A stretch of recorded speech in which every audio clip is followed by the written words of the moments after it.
নবম শ্রেণীর দ্বিতীয় পর্যায়ক্রমিক মূল্যায়ন 2024-এর কেমন প্রশ্নপত্র হতে চলেছে দেখে নাও। তোমাদের এই দ্বিতীয় পর্যায়ক্রমিক মূল্যায়নটির পূর্ণমান থাকবে 40 এবং সময় দেওয়া থাকবে 1 ঘন্টা 20 মিনিট। 1 নম্বর প্রশ্নে আছে দেখো, সঠিক উত্তরটি নির্বাচন করে বাক্যটি লেখো। প্রথম প্রশ্ন, পুরুষ মানুষের গলার কণ্ঠস্বর শুনিয়া রাধারানীর মনে। উত্তর হবে রোদন বন্ধ হইল। 1-এর দাগে 2-এর প্রশ্ন, আকাশে 7টি তারা কবিতাটি যে কাব্যগ্রন্থ থেকে সংকলিত সেটি হলো। উত্তর হবে রূপসী বাংলা। 1-এর দাগে 3-এর প্রশ্ন, ভারতীয় আর্যগণ কোন ভাষার সৌন্দর্যে মুগ্ধ হয়েছিলেন। উত্তর হবে ফার্সি। 1-এর দাগে 4-এর প্রশ্ন দেখো, পাঠ্য চিঠিটি যে তারিখে স্বামীজি লিখেছিলেন সেটি হচ্ছে 29শে জুলাই 1897 সালে। 1-এর দাগের 5-এর প্রশ্ন, পক্ষী বিজ্ঞানীদের সম্মেলনের চেয়ারম্যান ছিলেন। উত্তর হবে কোভারুবিয়াস। 1-এর দাগের 6-এর প্রশ্ন, তৎসম মানে সংস্কৃতের সমান। নেক্সট প্রশ্ন 1-এর দাগের 7-এর, ধ্বনির লিখিত রূপ হলো। উত্তর হবে বর্ণ। 1-এর দাগের 8-এর প্রশ্ন, কবি কী ধরনের বিশেষ্য পদ। উত্তর হবে সমষ্টিবাচক বিশেষ্য পদ। এবার দেখো 2 নম্বর প্রশ্ন আছে, কম বেশি 15টি শব্দের মধ্যে নিম্নলিখিত প্রশ্নগুলির উত্তর দাও। তো প্রথম প্রশ্ন আছে, রাধারানী মায়ের পথ্যের জন্য কি করেছিল।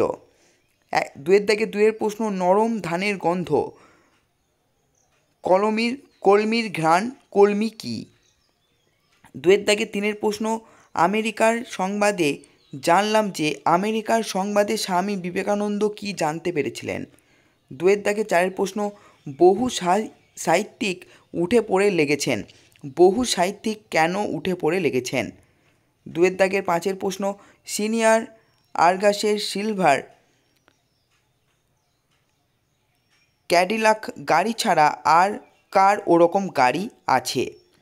2-এর দাগের 6-এর প্রশ্ন, কার্য থেকে কর্য কাজ কী ধরনের শব্দ। পরিবর্তিত কাজ শব্দটি। এরপরে প্রশ্ন দেখো, সমষ্টিবাচক বিশেষ্য পদ কাকে বলে, উদাহরণ দাও। 2-এর দাগের 8-এর প্রশ্ন, পৃথিবী কোন পথে।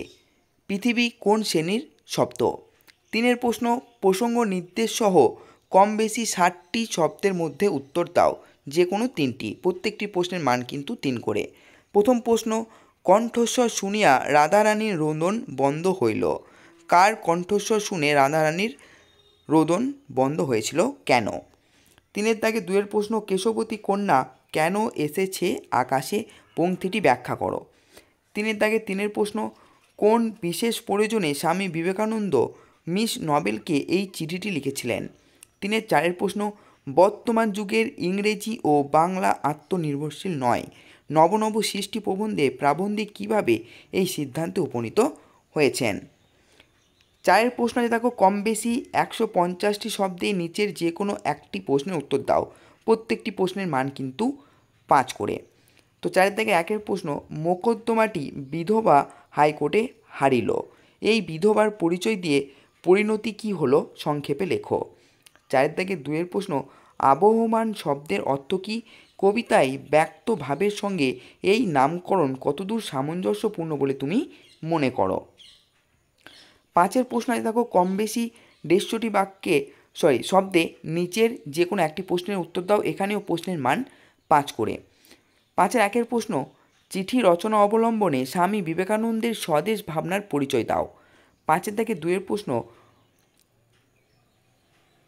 কভার্স যে এখন সাধারণ কাকের থেকে নিজেকে আলাদা রাখতে চায় তার স্পষ্ট প্রমাণ আজকে পেলাম।